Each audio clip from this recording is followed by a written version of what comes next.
नमस्कार, मैं शिवम। आप देख रहे हैं ऑनलाइन न्यूज़ इंडिया।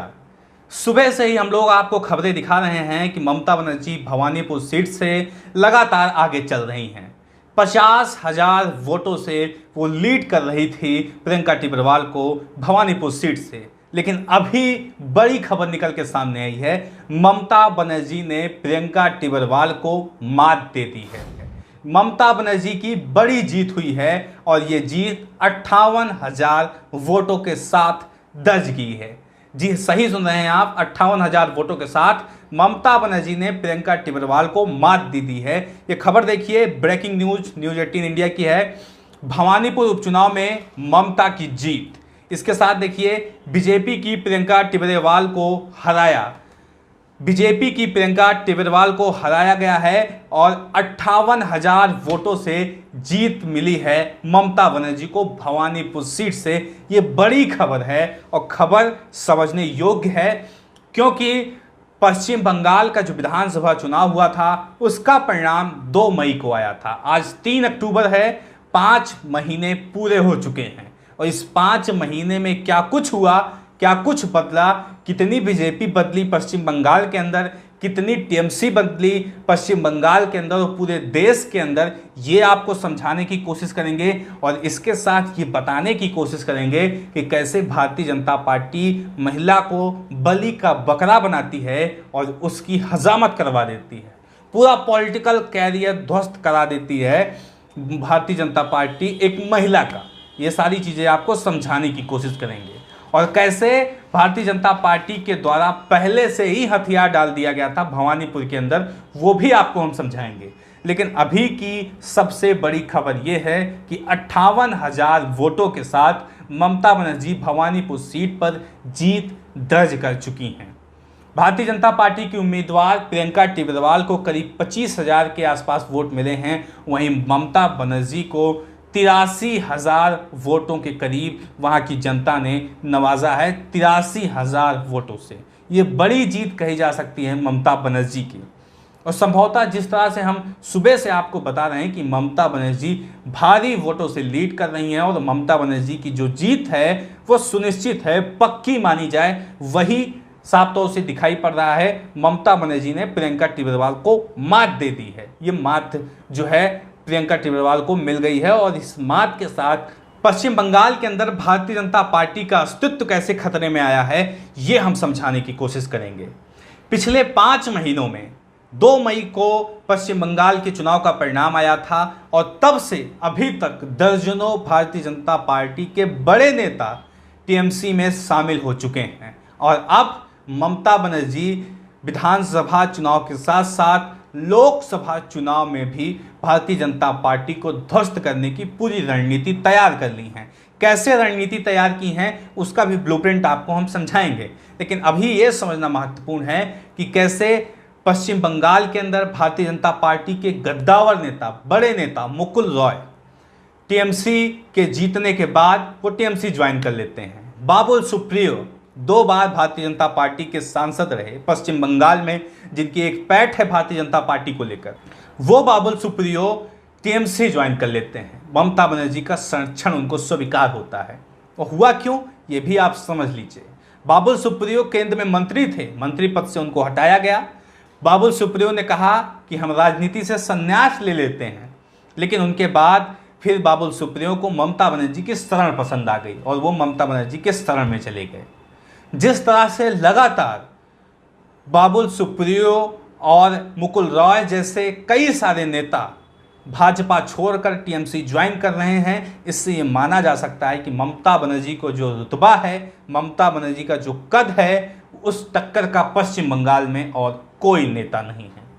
इसके साथ वो तस्वीरें भी आपको याद होंगी कि जब भारतीय जनता पार्टी के जो कार्यकर्ता थे, जो नेता थे, उनका मुंडन करवा के टीएमसी में ज्वाइन करवाया जा रहा था, वो तस्वीरें भी आप लोग को याद होगी। उस तस्वीर को भी जहन में रखिए, तब आप समझ पाएंगे कि ममता बनर्जी की असली ताकत क्या है, ममता बनर्जी किस रुतबे के साथ पश्चिम बंगाल में चुनाव लड़ती हैं और किस जज्बे के साथ वो पूरे देश में सियासत करने की जद्दोजहद में हैं।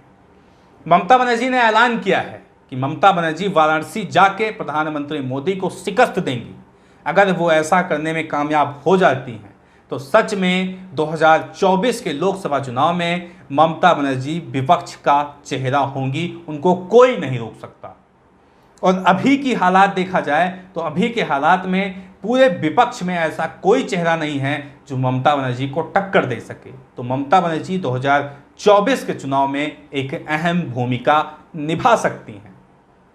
और इसके साथ कई सारी पहलू ऐसे हैं जिनको समझना महत्वपूर्ण है। ममता बनर्जी की जो पार्टी है टीएमसी, वो अपना छाप देश के अन्य प्रदेशों में भी छोड़ने की कोशिश कर रही है। तृणमूल कांग्रेस के सचिव अभिषेक बनर्जी, ममता बनर्जी के भतीजे, वो त्रिपुरा में लगातार काम कर रहे हैं संगठन को मजबूत करने का। और उनका कहना है कि जिस तरह से हमने पश्चिम बंगाल में भारतीय जनता पार्टी को खत्म कर दिया, उसी तरीके से त्रिपुरा के अंदर भी भारतीय जनता पार्टी को खत्म कर देंगे। लेकिन यहाँ पे थोड़ा सा फर्क है, क्योंकि टीएमसी की सरकार पश्चिम बंगाल में थी और उसके विपरीत भारतीय जनता पार्टी अब सत्ता में वहाँ पे आने की जद्दोजहद कर रही थी। लेकिन त्रिपुरा में भारतीय जनता पार्टी सरकार में है और टीएमसी जद्दोजहद कर रही है सत्ता में आने की। तो क्या टीएमसी की जो रणनीति है त्रिपुरा के अंदर सटीक बैठेगी कि नहीं, ये देखने वाली बात होगी। और कई स्तर पर सर्वे किए जा रहे हैं त्रिपुरा में। प्रशांत किशोर की पूरी टीम लगी हुई है सर्वे करने में कि किसी भी तरीके से करके पश्चिम बंगाल के तर्ज पर भारतीय जनता पार्टी को मात दी जाए त्रिपुरा के अंदर। और प्रशांत किशोर की जो वाणी होती है वो कितनी सटीक होती है, आप लोगों ने देख लिया होगा पश्चिम बंगाल चुनाव में। जिस तरह से प्रशांत किशोर ने कहा था कि भारतीय जनता पार्टी 100 सीट पार नहीं कर सकती, वही हुआ था पश्चिम बंगाल में। मात्र 77 सीटों पर सिमट गई थी पश्चिम बंगाल में भारतीय जनता पार्टी। लेकिन समझना यह भी महत्वपूर्ण है, क्या 2024 के लोकसभा चुनाव में पूरा विपक्ष पश्चिम बंगाल को, पश्चिम बंगाल की नेता को और पश्चिम बंगाल की सबसे बड़ी पार्टी टीएमसी की लीडर ममता बनर्जी को अपना लीडर स्वीकार करेगी कि नहीं करेगी, ये सबसे अहम सवाल है। और ये सवाल 2024 के चुनाव में समझा जा सकता है। लेकिन फिलहाल अभी की हकीकत ये है कि भारतीय जनता पार्टी के खेमे में मातम पसरा हुआ है। और जो बात अमित शाह कहा करते थे कि भारतीय जनता पार्टी का स्वर्ण युग तब आएगा जब वो पश्चिम बंगाल और तमिलनाडु फतेह कर लेंगे, तो हमें नहीं लगता कि शायद भारतीय जनता पार्टी का कभी स्वर्ण युग आ सके। क्योंकि जब तक ममता बनर्जी काबिज हैं पश्चिम बंगाल की धरती पर, तब तक शायद ही कभी भारतीय जनता पार्टी वहां से जीत दर्ज कर सके। कई सारे पहलू हैं और इन सभी पहलुओं को अगर समझा जाए तो एक ही बात निकल के सामने आती है कि ममता बनर्जी के टक्कर का इस समय विपक्ष में और कोई नेता नहीं है। 3 सीटों पर उपचुनाव था पश्चिम बंगाल के अंदर और तीनों सीटों पर भारतीय जनता पार्टी को करारी शिकस्त मिली है टीएमसी के द्वारा।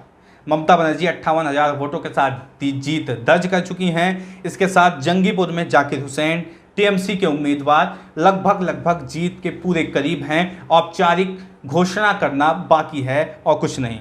शमशेरगंज से टीएमसी उम्मीदवार अमीरुल इस्लाम भारतीय जनता पार्टी को शिकस्त दे चुके हैं। औपचारिक ऐलान करना है टीएमसी के जीत का और इसी का इंतजार हर कोई कर रहा है।